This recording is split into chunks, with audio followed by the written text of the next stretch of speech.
मौलविड प्रक्षेप। तो मौलविड प्रक्षेप क्या होता है, किस प्रकार से इसकी रचना की जाती है, तो उसके बारे में हम अध्ययन करेंगे। आप हेडिंग लिखो मौलविड प्रक्षेप।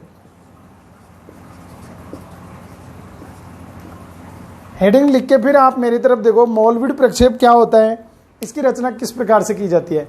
देखो मैं आपको कई बार जिक्र कर चुका हूं कि जैसे प्रकाश की विधि से, गणितीय विधि से, तो इसमें मैथमेटिकल विधि की अगर मैं उपयोग करूं तो मैथमेटिकल विधि से मौलविड प्रक्षेप के अंतर्गत जैसे आपने दे दिया कि RF 1:100 गुना 10 की घात 6, 1:100 गुना 10 की घात 6। सबसे पहले इसकी हम त्रिज्या ज्ञात करेंगे। त्रिज्या ज्ञात करते हैं तो पृथ्वी की त्रिज्या कितनी होती है, तो 635 इंटू 10 की घात 6 होती है। या मैं कई बार इसको 6350 भी लिख देता हूँ, इधर से एक घात हटा देता हूँ तो वो इधर बढ़ जाती है, मतलब दोनों का एक ही होता है। जब हम इसको करते हैं तो इसके नीचे जस्ट इसको रख देता हूँ मैं 100 गुना 10 की घात 6। इसको आप कट जाएगा और इसको काटोगे तो कितना हो जाएगा मित्रों, 6.35। ये त्रिज्या आ जाती है पृथ्वी।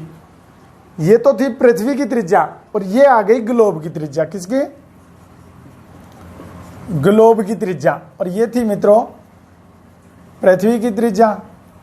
तो जब ग्लोब की त्रिज्या आ जाती है और फिर हमको मौलविड प्रक्षेप की रचना करनी है, तो मौलविड प्रक्षेप, इसमें दो चीज याद रखनी है कि मौलविड प्रक्षेप की त्रिज्या, मौलविड प्रक्षेप की त्रिज्या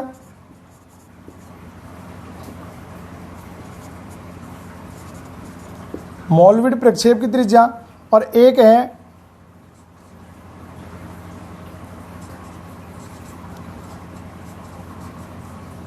क्या कह सकते हैं हम, ग्लोब की त्रिज्या।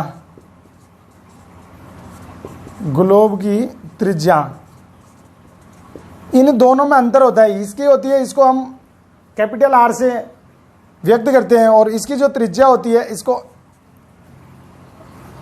स्मॉल से, इसको कैपिटल R से व्यक्त करते हैं। अब देखो जब इसकी निकालते हैं तो मौलविड की त्रिज्या होती है वो होती है √2R। कितनी होती है मित्रों? मौलविड की जो त्रिज्या होती है, मैं यही लिख देता हूं कि मौलविड की त्रिज्या होती है, मौलविड की त्रिज्या, तो मौलविड की त्रिज्या होती है √2R होती है। तो देखो √2R, तो √2 इंटू R कितना है बताओ? तो 6.35, 6.35 आ जाएगा। जब इन दोनों को हम करते हैं तो ये हो जाएगा 12.70। जब हम इनको हटाएंगे तो ये हो जाएगा 3.35, या इसका अंडर हट जाएगा। जब मैं यहां लिख देता हूं बराबर में 3.35, ये 3.35 जो आ गई, ये आ गई हमारी किसकी? मौलविड प्रक्षेप की त्रिज्या, या मौलविड प्रक्षेप की त्रिज्या। अब देखो इसमें किस प्रकार से इसकी रचना की जाती है। सबसे पहले मौलविड प्रक्षेप, सर्वप्रथम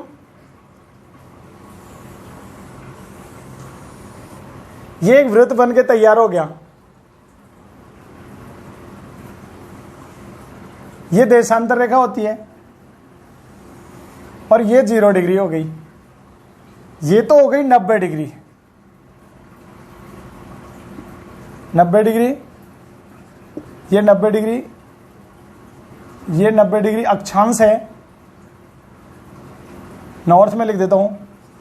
यहां 90 डिग्री साउथ में लिख देता हूं। ये जो हमारी थी इसको बोलते हैं हम √2R। ये भी कितनी है? √2R। R कैपिटल में लिख देता हूं, स्मॉल में। तो ये इसकी होती है। अब जब हम मौलविड प्रक्षेप बनाते हैं, या जो ब्रेडन मौलविड महोदय हैं, इन्होंने सर्वप्रथम जो प्रक्षेप की रचना की तो वो की थी मित्रों, मैं पहले भी आपको नेक्स्ट क्लास में बता चुका हूं, 1805 ईस्वी में। किसने की थी? ब्रेडन मौलविड। ये ब्रेडेन मॉलविड के द्वारा 1805 ईस्वी में इस प्रक्षेप की रचना की गई। अब ब्रेडेन मॉलविड ने ये तो जो हो गया एक वृत्त हो गया, ये 90 डिग्री यहां पे मैं लिख देता हूं ईस्ट, ये 90 डिग्री वेस्ट। और मॉलविड ने जो कल्पना की थी इस 2r को अंडर रूट को इधर बढ़ा दिया, तो अंडर रूट 2r को इधर दोनों साइड में बढ़ा दिया। जब दोनों साइड में हम बढ़ाते हैं इस प्रकार से मैं मान लेता हूं कि ये यहां तक बढ़ गया, इधर भी ये यहां तक बढ़ गया, ये इस प्रकार से है। इस प्रक्षेप की जो रचना होती है तो ये भी कितना हो गया अंडर रूट 2r, ये भी अंडर रूट 2r। अब देखो टोटल जो मॉलविड का प्रक्षेप है, तो टोटल मॉलविड प्रक्षेप की त्रिज्या कितनी हो गई 1 2 3 4, तो हम इसको कितना लिख सकते हैं 4 अंडर रूट 2r। तो वर्तमान में मॉलविड की त्रिज्या कितनी हो गई, या मॉलविड की त्रिज्या होती कितनी है, तो 4 अंडर रूट 2r होती है मित्रों।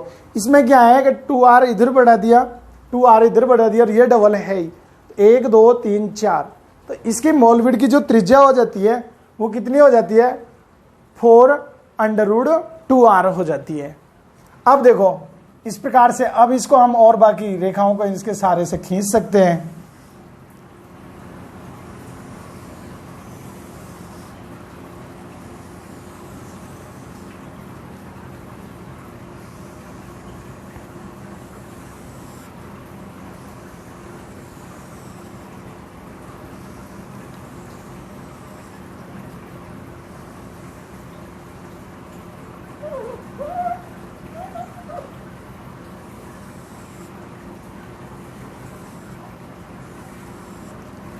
अब ये जो प्रक्षेप बन के तैयार हुआ है, ये कौन सा प्रक्षेप है मित्रों, तो ये मॉलविड प्रक्षेप है।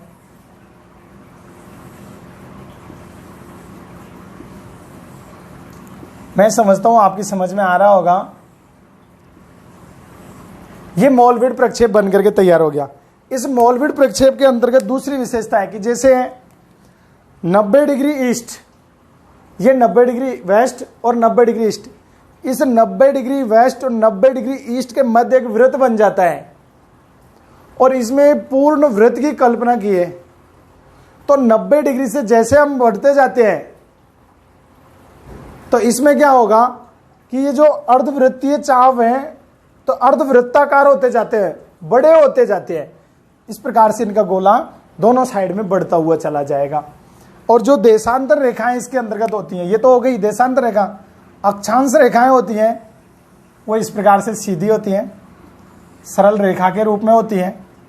और जैसे जैसे हम ध्रुवों की ओर जाते हैं इनके मध्य का अंतराल मित्रों क्या होता है, कम होता हुआ चला जाता है। इनके मध्य का अंतराल कम होता हुआ चला जाता है।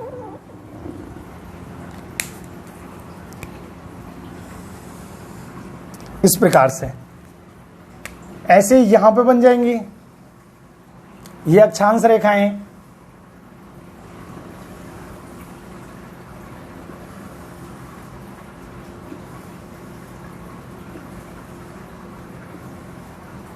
ये जो प्रक्षेप बन करके तैयार हुआ इसे हम क्या कहते हैं, मॉलविड का या मॉलविड प्रक्षेप। ये जो होती है ये प्रधान देशांतर रेखा होती है। इसके अंतर्गत ओनली फॉर प्रधान देशांतर रेखा एक सीधी रेखा होती है, सरल रेखा होती है, और बाकी सब कैसी होती हैं कि अर्धवृत्तीय होती हैं। 90 डिग्री ईस्ट 90 डिग्री वेस्ट के दोनों के बीच में एक वृत्त बनता है। और यहां पर जाकर के यहां कितना लिख देता हूं मैं, यहां लिख देता हूं 180 डिग्री वेस्ट और यहां हो जाएगा 180 डिग्री ईस्ट। ये 90 डिग्री हो ही गया, ये 90 डिग्री हो गया। इसके अंतर्गत मैं पॉइंटों में इनके जो विशेषता लिख देता हूं। देखो यहां से आप मैं लिखना चालू कर रहा हूं, एक एक विशेषता आप ध्यान से देखिए। सबसे पहले तो इसका निर्माण, तो निर्माण कब किया गया बताओ, तो निर्माण 1805 ईस्वी में कार्ल ब्रेडेन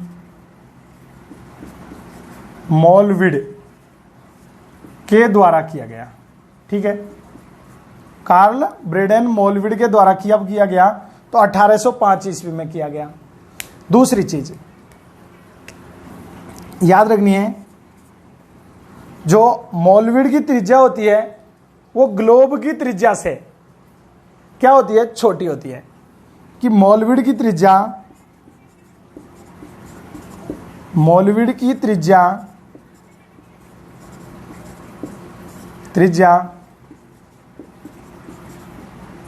ग्लोब की त्रिज्या से कैसी होती है मित्रों बताओ, तो छोटी होती है।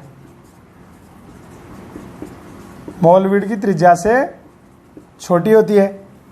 अगला पॉइंट आपको याद रखना है कि सभी अक्षांश और देशांतर रेखाएं 90 डिग्री के कोण पर आके मिलती हैं।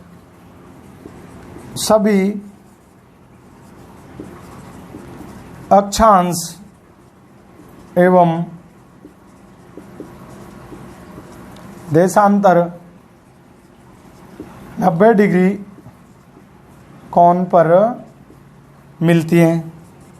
कितने कोण पर मिलती हैं, 90 डिग्री के कोण पर मिलती हैं। नेक्स्ट पॉइंट आपको याद रखना है कि जो देशांतर रेखाएं होती हैं, या मैं लिख दूं कि 90 डिग्री वेस्ट और 90 डिग्री ईस्ट, इसके अलावा नॉर्थ पोल और साउथ पोल, यहां पे एक पूर्ण वृत्त बन जाता है। तो 90 डिग्री ईस्ट एवं 90 डिग्री वेस्ट के साथ या साथ साथ नॉर्थ एंड साउथ एक वृत्त बनता है। देखो 90 डिग्री वेस्ट, 90 डिग्री ईस्ट, ये नॉर्थ और साउथ, इनको मिला करके क्या बन गया, एक वृत्त का निर्माण होता है। ठीक है, इसके बाद अपन को नेक्स्ट पॉइंट याद रखना है कि इसके अंतर्गत या मोलविड की त्रिज्या कितनी होती है बताओ आप, तो मोलविड की त्रिज्या होती है 4√2r। तो मोलविड की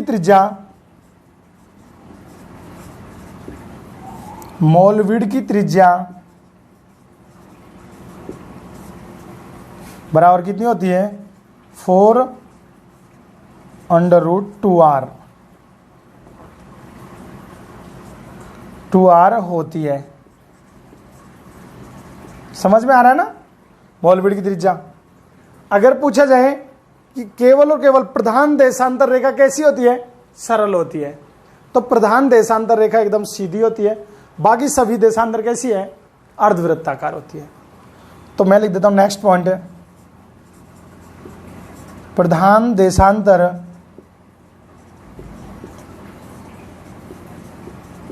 रेखा, पहले तो लंबाई लेता हूं कि लंबाई, तो इसकी कितनी लंबाई होती है, √2r होती है। ये प्रधान देशांतर रेखा है, ये इसके एक के बराबर होती है। यानी कह सकते हैं हम 90 डिग्री ईस्ट और 90 डिग्री वेस्ट के बाद में साउथ, नॉर्थ, साउथ के बाद जो वृत्त बनता है उस वृत्त की त्रिज्या के बराबर होती है। तो अंडर कितनी होती है, 2r होती है। नेक्स्ट पॉइंट आपको याद रखना है, चलो मैं इसको यहां लिख देता हूं कि 0 डिग्री, यहां पे या प्रधान देशांतर रेखा, कौन सी, प्रधान देशांतर रेखा सीधी सरल रेखा होती है, सीधी सरल रेखा होती है। शेष सभी कैसे होते हैं, अर्धवृत्ताकार होती हैं। बाकी कैसी होती है मित्रों, देखो ये देशांतर रेखा है 0 डिग्री देशांतर, ये तो सीधी होती है, और बाकी सभी ये कैसी है, अर्धवृत्ताकार होती है। नेक्स्ट पॉइंट लिख देता हूं मैं कि अक्षांश रेखाओं के मध्य जो दूरी होती है वो भूमध्य रेखा पर ज्यादा होती है, और जैसे हम ध्रुवों की ओर बढ़ते हैं तो अक्षांशों के मध्य दूरी क्या होती है, कम होती हुई चली जाती है। तो मैं यहां लिख देता हूं कि अक्षांशों के मध्य दूरी, अक्षांशों के मध्य दूरी विषुवत रेखा से, कहां से, विषुवत रेखा से किधर जाने पर, ध्रुवों की ओर जाने पर, ध्रुवों की ओर जाने पर क्या होगी,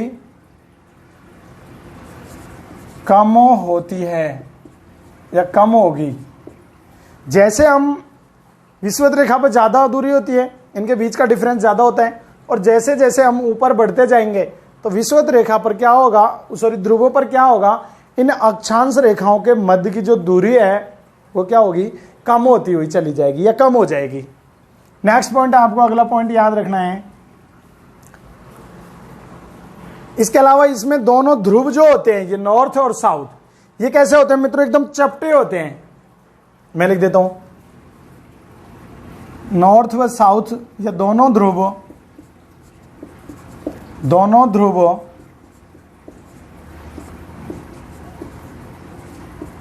चपटे होते हैं। दोनों ध्रुव कैसे होते हैं, दोनों ध्रुव चपटे होते हैं, एक दूसरे की तरफ होते हैं। इसके अलावा इसका उपयोग किस में किया जाता है, तो मैं लिख देता हूं कि इसका उपयोग किया जाता है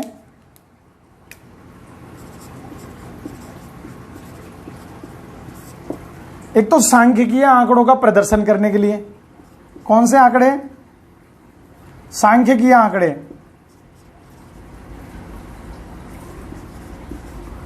सांख्यिकीय आंकड़ों का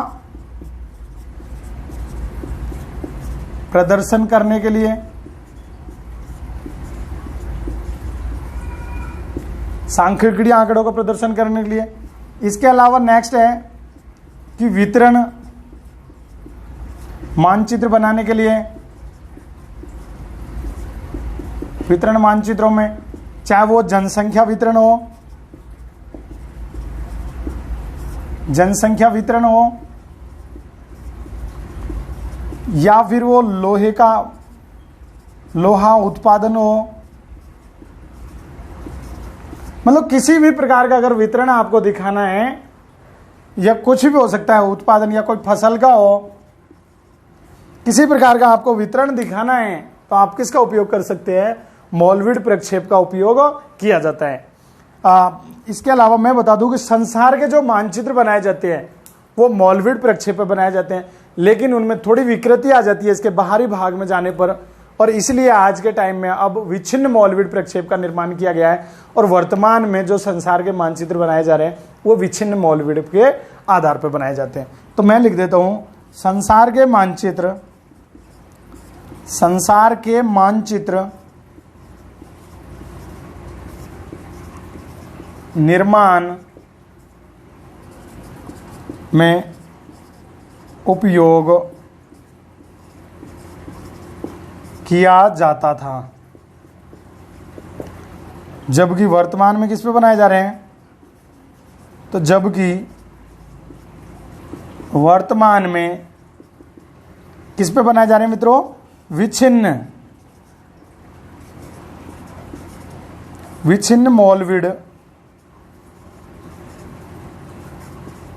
मोलविड पर बनते हैं, या कह सकते हैं बनाए जाते हैं।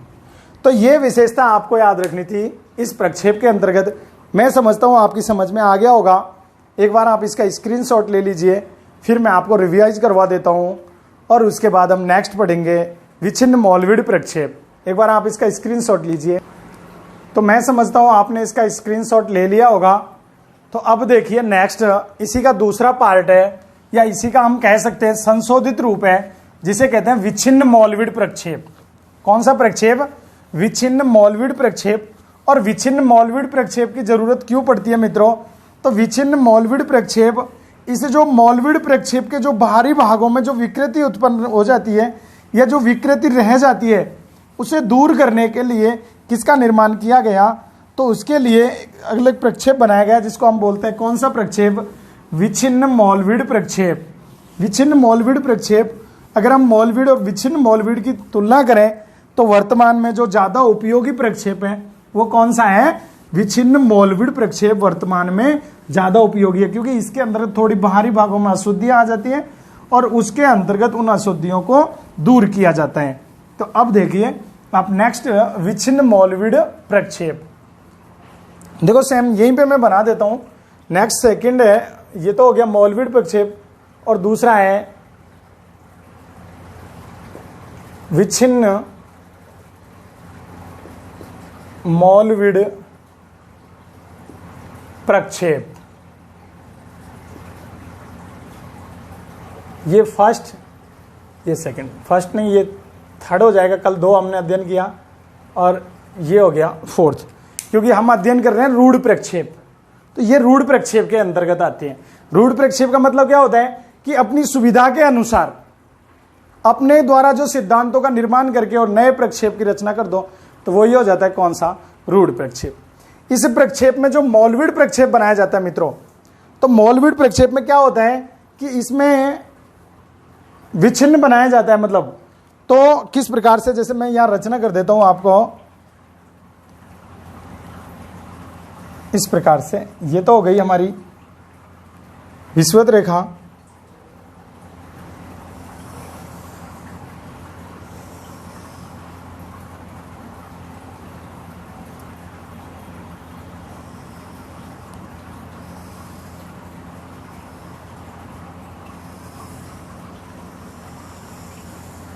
इस प्रकार से, जिस प्रकार हमने कल विच्छिन्न सिनुसॉइडल प्रक्षेप की रचना की, सेम कुछ मिलता जुलता उसी से प्रक्षेप है। तो वो है कौन सा प्रक्षेप? तो वो विच्छिन्न मौलविड प्रक्षेप।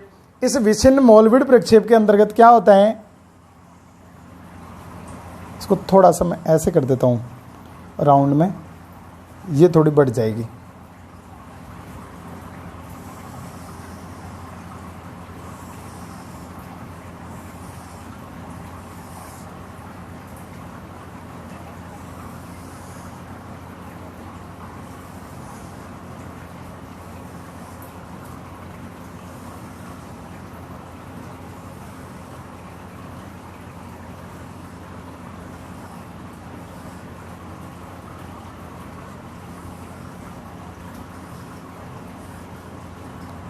इस प्रकार से इसके अंतर्गत क्या किया जाता है कि विच्छिन्न मौलविड प्रक्षेप में उत्तरी गोलार्ध में इसको एक बार विच्छिन्न किया जाता है, जबकि दक्षिणी गोलार्ध में कितनी बार? 2 बार विच्छिन्न किया जाता है। मैं लिख देता हूं, ये ए पॉइंट ए, ये ए डैश, बी डैश और बी डबल डैश। ये पॉइंट है, इसको 2 बार आपको याद रखनी है। इसी उत्तरी गोलार्ध में कितनी बार? 1 बार विच्छिन्न किया गया है, जबकि इसे दक्षिणी गोलार्ध में कितनी बार विच्छिन्न किया गया है? इसे 2 बार विच्छिन्न किया गया है। अब इसके अंतर्गत आपको इसके पॉइंट याद रखने हैं कि सबसे पहले इसे उत्तरी अमेरिका के यहां पे 90 डिग्री जो पूर्वी देशांतर है, सॉरी पश्चिमी देशांतर को सीधा बनाया जाता है। जैसे यहां पे मैं मान लेता हूं ये पश्चिमी देशांतर है, जो भी इस प्रकार से हो जाएगी। यहां पे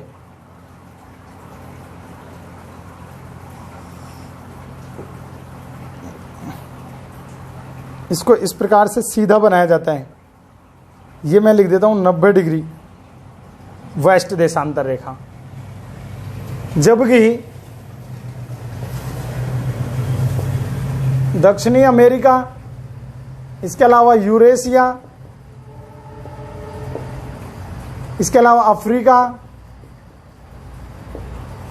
और एक होता है ऑस्ट्रेलिया। ऑस्ट्रेलिया की यहां पे 135 डिग्री पूर्वी देशांतर। अफ्रीका के यहां पर होता है कितने डिग्री? 20 डिग्री पूर्वी देशांतर। यूरेशिया में होता है 75 डिग्री पूर्वी देशांतर। और ये हो जाता है दक्षिणी अमेरिका में, उत्तरी अमेरिका 90 डिग्री, यूरेशिया और दक्षिणी अमेरिका में हो जाएगा 60 डिग्री पश्चिमी देशांतर। इनके यहां पर क्या, ये जो मैंने लिखा है ये रेखाएं सीधी रेखा के रूप में बनाई जाती हैं, और बाकी क्या होती हैं? अर्धवृत्तीय होती हैं। जैसे मैं यहां बना देता हूं कि बात कर रहे हैं हम उत्तरी अमेरिका, तो उत्तरी अमेरिका में जो कितने डिग्री दे रखा है मित्रों? तो उत्तरी अमेरिका के अंतर्गत 90 डिग्री ये सीधी रेखा होती है। दक्षिणी अमेरिका में 60 डिग्री पश्चिमी होती है। तो दक्षिणी अमेरिका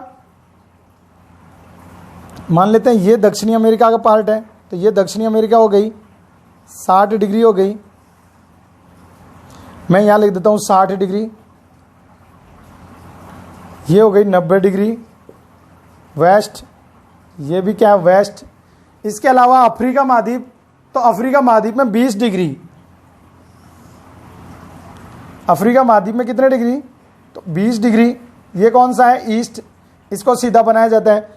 और यूरोप में, यूरेशिया में किसको बनाया जाता है बताओ? तो यूरेशिया के अंतर्गत ये 75 डिग्री ईस्ट को सीधी रेखा बनाया जाता है। जबकि ऑस्ट्रेलिया के अंतर्गत कितना बनाया जाता है? तो ऑस्ट्रेलिया में 135 डिग्री ईस्ट को एक सीधी रेखा या सरल रेखा के रूप में बनाया जाता है, प्रधान रेखा बनाया जाता है। इसके अलावा जो ये भूमध्य रेखा होती है, या हम कह सकते हैं 0 डिग्री होती है, इसका नाम क्या है? भूमध्य रेखा। भूमध्य रेखा 0 डिग्री लगभग यहां से होकर के आती है इस प्रकार से, तो ये 0 डिग्री ग्रीनविच रेखा। भूमध्य रेखा सीधी सरल रेखा होती है, ये विच्छिन्न रेखा नहीं होती। भूमध्य रेखा सीधी सरल रेखा होती है, ये विच्छिन्न नहीं होती है। जबकि ये जो नीचे जो देशांतर रेखाएं होती हैं वो दक्षिणी गोलार्ध में 2 बार और उत्तरी गोलार्ध में 1 बार विच्छिन्न की जाती है। किस प्रक्षेप के अंतर्गत? विच्छिन्न मोलविड प्रक्षेप के अंतर्गत। विच्छिन्न मोलविड प्रक्षेप का उपयोग क्यों किया जाता है? कि इस मोलविड प्रक्षेप के जो बाहरी भागों में जो अशुद्धियां रह जाती हैं, या जो कमियां रह जाती हैं, जो विकृतियां रह जाती हैं, उन विकृतियों को दूर करने के लिए किस प्रक्षेप का उपयोग किया जाता है? तो इस विच्छिन्न मोलविड प्रक्षेप का उपयोग किया जाता है। और मैंने आपको बता दिया कि अगर इन दोनों की कंपैरिजन की जाए, इन दोनों की तुलना की जाए, तो वर्तमान सिचुएशन के हिसाब से ज्यादा उपयोगी या ज्यादा उपयोग में लिया जाने वाला प्रक्षेप कौन सा है मित्रों? तो वो हो जाएगा विच्छिन्न मोलविड प्रक्षेप। तो ये आपको दोनों प्रक्षेपों के बारे में याद रखना था। विच्छिन्न मोलविड प्रक्षेप की आपको विशेषता यही याद रखनी है। ये जो विच्छिन्न मोलविड प्रक्षेप होता है ये कैसा होता है? तो ये मित्रों समक्षेत्र प्रक्षेप होता है। समक्षेत्र प्रक्षेप होता है। मतलब मेरा कहने का मतलब है, समक्षेत्र का नाम से ही आपको विदित हो गया होगा कि इस प्रक्षेप के अंतर्गत क्या होती है? क्षेत्रफल समान होता है। यानी लंबाई और चौड़ाई में आनुपातिक रूप से कमी ज्यादा की जा सकती है, इसमें क्षेत्रफल समान होता है। इसके बाहरी भागों में अशुद्धियां पाई जाती हैं, जबकि ये संपूर्ण शुद्ध पाया जाता है। यह समक्षेत्र प्रक्षेप है। ज्यादातर वर्तमान में उपयोग इस समक्षेत्र प्रक्षेप कौन सा? विच्छिन्न मोलविड प्रक्षेप का उपयोग किया जाता है। तो आज की क्लास में बस इतना ही। मैं समझता हूं आपको वीडियो अच्छी लगी होगी, तो प्लीज अभी तक आपने हमारे चैनल को सब्सक्राइब नहीं किया है तो जरूर उसको सब्सक्राइब कीजिए, लाइक कीजिए और बेल आइकन को दबाना ना भूलें। दोस्तों में भी शेयर करें इसके साथ साथ। Next to meet you. जय हिंद, जय भारत।